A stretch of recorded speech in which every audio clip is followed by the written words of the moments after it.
अजय सोबत जे 4 गुंड हल्ल्यात सामील होते त्यांनाही पोलिसांनी अटक केली आहे।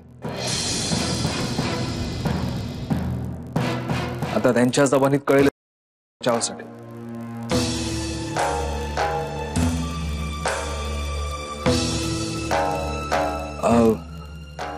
नेत्रा कशी? खूप घाबरली होती। गौरंगदा आहेत तिच्या बरोबर।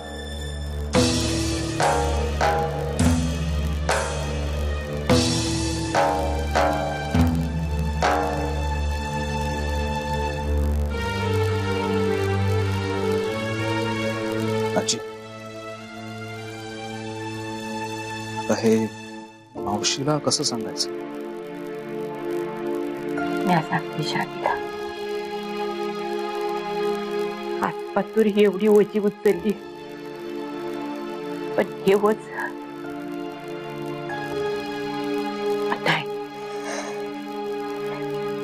जवर पाय चालत्यात, हात वळत्यात, तर ही कामं मला केलीच पाहिजेत। बघ आलेच मी।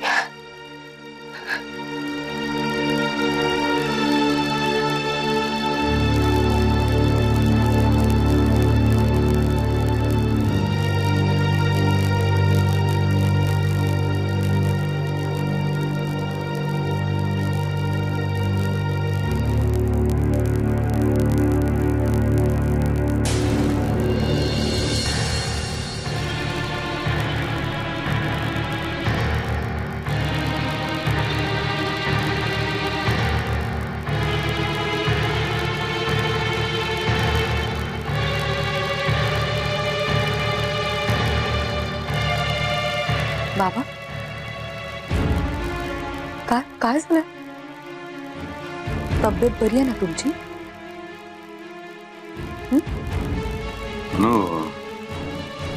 उदळकर सत्यजित न बाबा काय झालंय? आणि असं अर्धवट सांगू नका मला, नीट सांगा काय झालंय? त्या माणसानं भर रस्त्यात एका माणसाचा खून केलाय।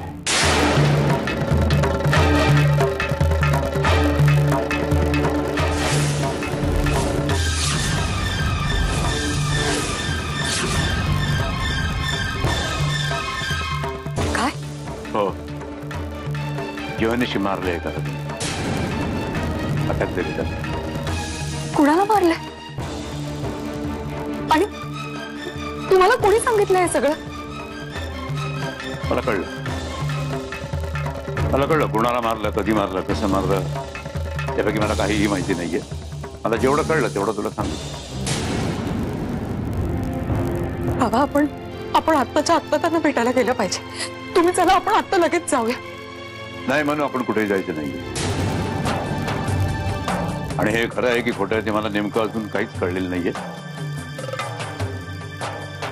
आणि जरी हे खरं असलं ना तरी सुद्धा आपण या प्रकरणाशी काही देणं घेणं नाहीये। अहो, पण हे सगळं जर खरं असेल तर मग अजिबातच जायचं नाही, अजिबात जायचं नाहीये। आपल्या तिकडे जाण्याचे अनेक वेगळे अर्थ निघू शकतात, त्याचा आपल्या केसवर परिणाम होऊ शकतो। त्या माणसाने रस्त्यामध्ये कोणाचा खून केलाय, अशा माणसाचे आपला संबंध येता कामा नाही। आणि कदाचित त्या माणसाचा एखादा नवीन असा डाव सुद्धा असू शकतो ना। बाबा, मला पूर्ण खात्री आहे की यात त्यांचा कुठलाही डाव नसणार। खरंच काहीतरी गंभीर झालंय म्हणून। ते काही असलं तरी सुद्धा आपण तिकडे जायचं नाही। आणि म्हणून हे मी तुला शेवटचं सांगतोय, जोपर्यंत त्या केसचा निकाल लागत नाही तोपर्यंत मुधोळकरच काय, मुधोळकराच्या घरातल्या कुठल्याही माणसाची तुझा कसलाही संबंध येता कामा नये। अहो बाबा, पण माझं जर तुला ऐकायचंच नसेल ना तर मग माझ्याशी बोलू पण नको ना।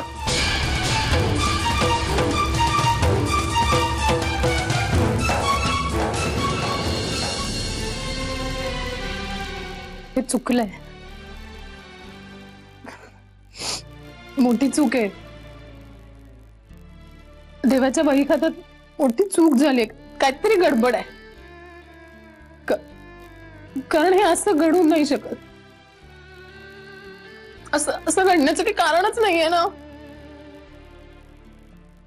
अजयचा आणि सत्यजितचा काही संबंध नाहीये. मुळात अजय नावाचा नीच माणूस सत्यजितच्या आयुष्यात आला कोणामुळे? माझ्यामुळे ना. मग मुळात माझा आणि सत्यजितचाच काही संबंध नाहीये. तर माझ्यासारख्या तद्दन अनोळखी बाईसाठी सत्यजितनी आणि त्याच्या अख्ख्या घरानी दुःखाचा डोंगर का उंचायचा? नाही, मी सांगते रियांग तुम्हाला, काहीतरी मेजर गडबड आहे. अनघा,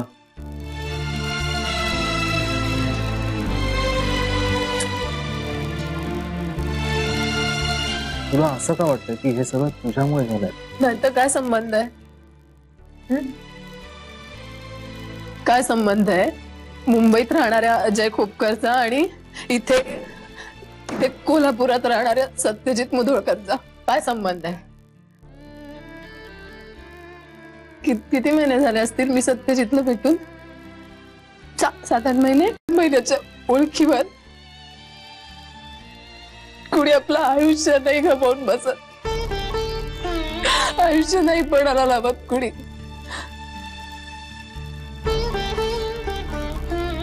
नाही, कुठेतरी कुठल्या तरी चुकीचं बटन दाबलं गेलं. Yes, I am sure. पुन्हा मागे फिरून चूक सुधारायला हवी आपण.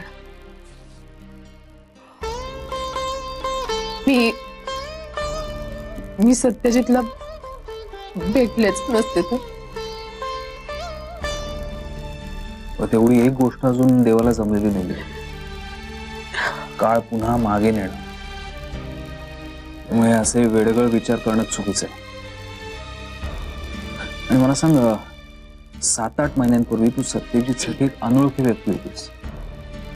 आज त्याची सर्वात जवळची मैत्रीण आहेस तू.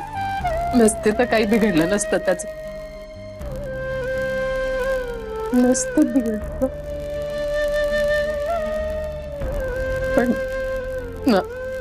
पण मैत्रीमुळे खूप नुकसान झालं त्याचं. भरपूर नुकसान, फक्त नुकसान. फायदा आणि नुकसानीची काळजी करत मैत्री करणारा सत्यजित कधीच नव्हता. त्यामुळे हे असं बोलून त्याच्या मैत्रीचा असा अपमान करू नकोस अनघा. आणि तुझं सोड, मी कोण आहे? इयत्ता 3रीत असताना अनावधानाने चुकीच्या बाकावर बसलेला एक अनाथ मुलगा, त्यांनी अडवलेल्या जागेवर मी बसलो म्हणून मधल्या सुट्टीत 4 मुलं मला बडवत होती. ते पाहून सत्यजित मध्ये चिरला आणि त्याने मला स्वतःच्या बाकावर आणून बसवलं.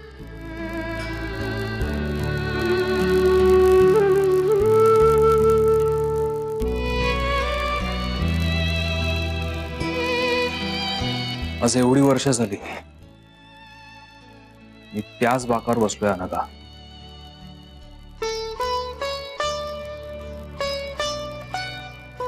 मला अजय माझ्या आयुष्यातून जायला हवा होता विहंग, कायमचा.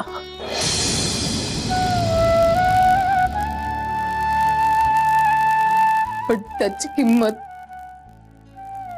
सत्यजितचं आयुष्य नाही असू शकत.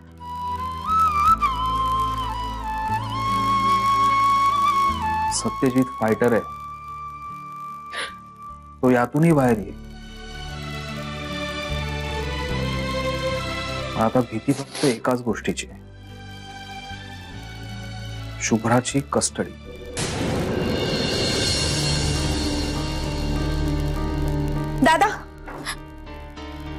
दादा बघा ना, मंजिरीने स्वतःला कोंडून घेतलंय. काय? चल चल चल लोक. नाही, ते बोलली माझ्याशी. मला म्हणाली थोडा वेळ मला एकटीलाच राहू दे. मी तिला समजावलं, 2 घास तरी खाऊन घ्या. ऐकतच नाही ती काही माझं. मी सर्वतोपरी या मुलीला समजावण्याचा प्रयत्न करतो की आता तरी विचार काढून टाक त्या माणसाचा. आता तरी आणखी विचार करून स्वतःच्या आयुष्याचा मातेर करून घेऊ नकोस. तर ही मुलगी काही ऐकायलाच तयार नाहीये.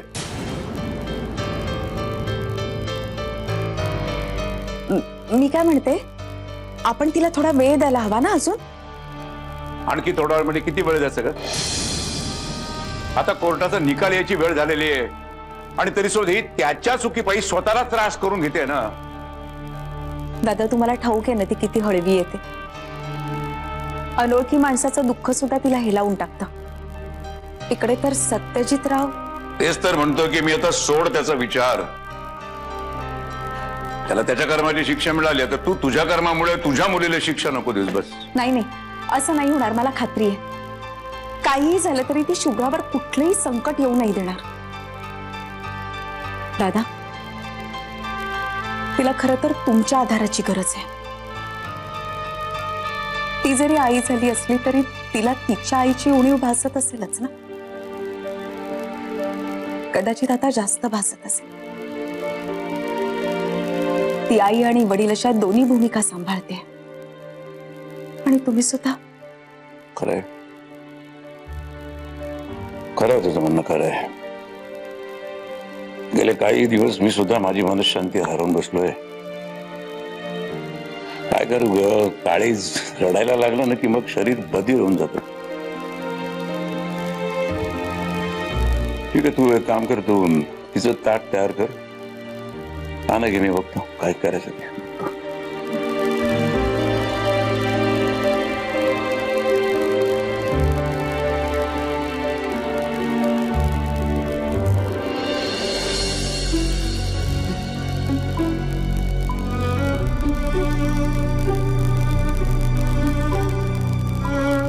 सगळं नीट आहे ना आता?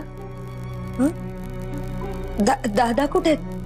त्यांना काही केलं नाही ना त्या माणसांनी? गौरांग, आपण ना तिथेच थांबायला हवं होतं. निदान तू तरी तिथे थांबायला हवं होतंस. हो मित्रा, पण त्या ठिकाणून तुला सुखरूप बाहेर काढणं जास्त गरजेचं होतं आणि दादालाही तेच हवं होतं. रे, पण मग दादा एकटेच तिथे. ऐक, शांतपणे. तुला सोडल्यानंतर मी त्या ठिकाणी परत गेलो होतो. तेव्हा दादाच्या हातून तिथे एकाचा खून झाला.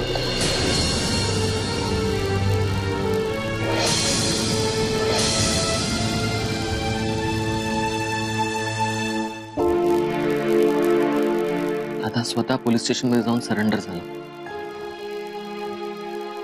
मित्रा, तो मेलेला माणूस अजय होता. अजय खोपकर, अनघा राजेचा नवरा.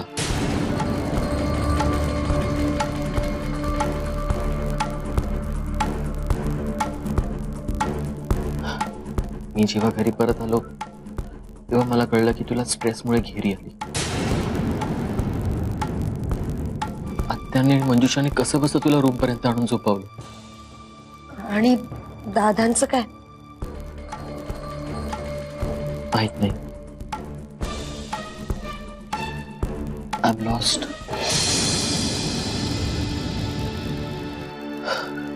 लहानपणी जेव्हा जत्रेत हरवलो होतो तेव्हा जी फिलिंग आलं तसंच फिलिंग आता आलं.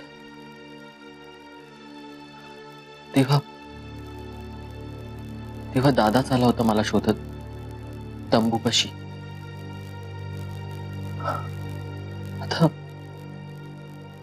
आता तोच.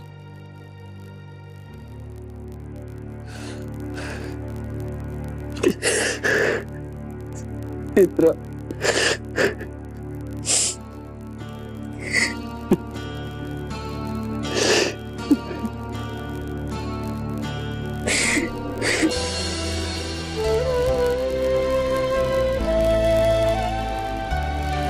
मनू, मला कळतंय तुझ्या मनात काय चाललंय ते, पण ऐक सांगतो, आता झाल्या गोष्टींचा विचार करून उगीच स्वतःला त्रास करून घेऊ नकोस.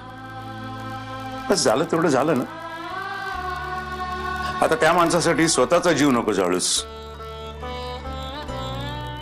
असं कसं म्हणता बाबा तुम्ही? किती झालं तरी एकमेकात गुंतलो होतो आम्ही. आता जरी आम्ही एकमेकापासून दूर व्हायचा निर्णय घेतला असला तरी काही भावनांना अंत नसतो ना बाबा. तुम्ही काय रिॲक्ट होत मला खरंच कळत नाहीये. मला खरंच कळत नाही तुला कसं समजावून सांगू म्हणू. अगं त्याने चूक नाही गुन्हा केलाय आणि तो वारंवार करण्याची सवय आहे त्याला. आधी त्यांनी तुझ्या भावनेला, तुझ्या विश्वासाला मारलं, तुझ्या भरोशाला मारलं आणि आता भर रस्त्यामध्ये एका माणसाला हेतू पुरस्सरपणे त्याने. हेतू पुरस्सरपणे? तुम्ही इतक्या ठामपणे कसं काय म्हणू शकताय? म्हणून त्या माणसाने कोणाला मारलंय तुला अजून ठाऊक नाही म्हणून तुला त्याचा उमाळ येतोय. पण जेव्हा तुला कळेल ना त्या माणसाने कोणाला मारलंय तेव्हा तुझे सगळे भ्रम दूर होतील आणि मग मला बोलायची गरजच पडणार नाही ना. कोणाचा खून झाला? अनघराजे तुला माहिती आहे ना. यांनी तिला? तिला नाही, तिचा नवरा अजय खोपकर. अजय खोपकरचा खून केलाय त्यानं. आणि आय एम डॅम शुअर हे सगळं त्याच्या प्रेम प्रकरणामधूनच घडलेलं आहे. त्याच्या आणि अनघराजेच्या रस्त्यामध्ये अजय खोपकर नावाचा अडथळा दूर करण्याचा त्याचा प्रयत्न त्याच्या अंगलट आला. ते त्याच्यासाठी त्या तळमळाची काही गरज नाही. नाही बाबा, ते रागीट आहेत, तापट आहेत. माझा विश्वास गमावलाय त्यांनी, खरंय. पण म्हणून स्वतःच्या फायद्यासाठी ते कुणाचा जीव नाही घेणार. हे का झालं, कसं झालं मला नाही माहिती. पण ही बातमी ऐकल्यापासून माझं मन सुन्न झालंय.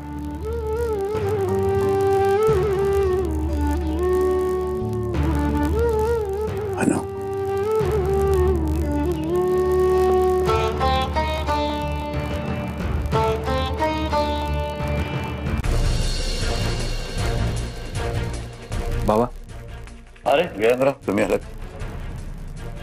काय? मग शेवटी तुमच्या मित्राचा खरा चेहरा समोर आलाच ना. नाही आता त्याच्यावर सुद्धा तुमच्याकडे काहीतरी स्पष्टीकरण असेलच. आय मीन म्हणजे जे झालं ते तुम्हाला कळलंय? जयंतराव, काही गोष्टी अशा असतात ना की त्या लपून राहूच शकत नाही, वाऱ्याच्या वेगाने पसरत जातात. शेवटी माझं म्हणणंच खरं ठरलं. अहो, तुमचा मित्र माणूस किंवा शब्दापासून सुद्धा कित्येक मैल लांब आहे. आतापर्यंत मस्तवालपणे त्याने लोकांच्या मनावर हल्ले केले, आता त्याची पुढची पायरी गाठली. बस बाबा, जे झालंय ते जाऊ दे विहंगराव. आता त्याची कड अजून किती घेणार तुम्ही? मला खरं तुमची कमाल वाटते. त्यापेक्षा मला खूप वाईट वाटतं तुमच्या वाईट संगतीबद्दल. भविष्याचा विचार करून केली जाते ती मैत्रीच नसते बाबा. एकमेकांच्या सुखदुःखात एकमेकांची सोबत करणं ही खरी मैत्री.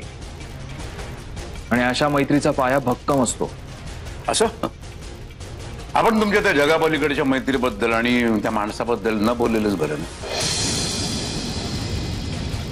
दुसरं काही महत्वाचं असेल तर बोला. मला मंजिरी वहिनींना भेटायचंय, त्यांच्याशी थोडं बोलायचं. तुमच्या मित्राबद्दल बोलायला आला असेल तर त्याची आवश्यकता नाही. त्याबद्दल तिला अजिबात भेटू सुद्धा नका. का? जे काही झालंय ते मनस्ताप होते तिला एका खुन्याशी लग्न केल्याबद्दल.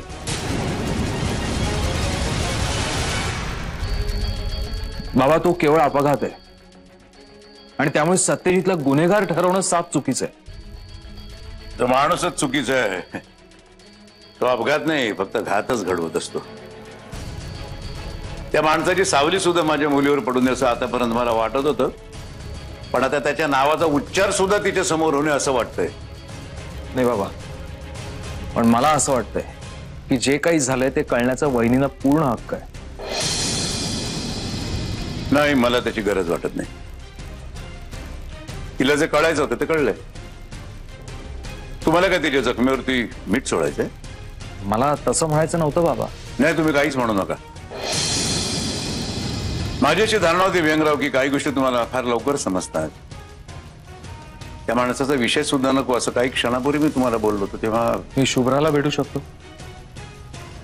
त्या माणसाचं दूत म्हणून तर अजिबात नाही.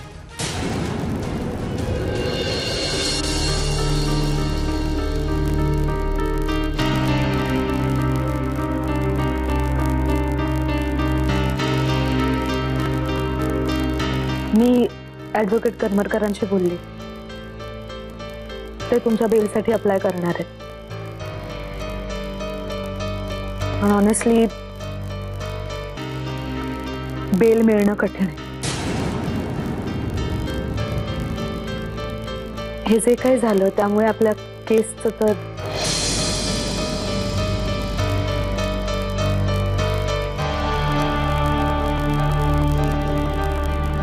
हे सगळं कसं झालं हे मी तुम्हाला विचारणार नाही. मी जर त्याला मारलं नसतं तर त्यानं माझ्या भावाला, त्याच्या बायकोला आणि त्यांच्या होणाऱ्या बाळाला मारलं असतं.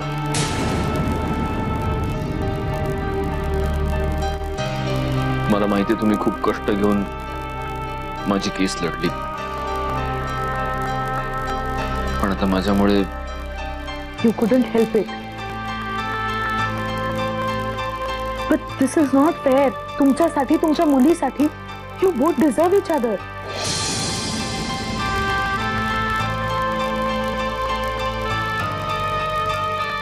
Anyway,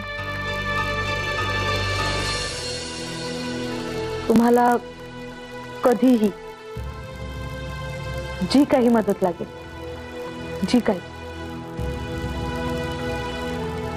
I am always.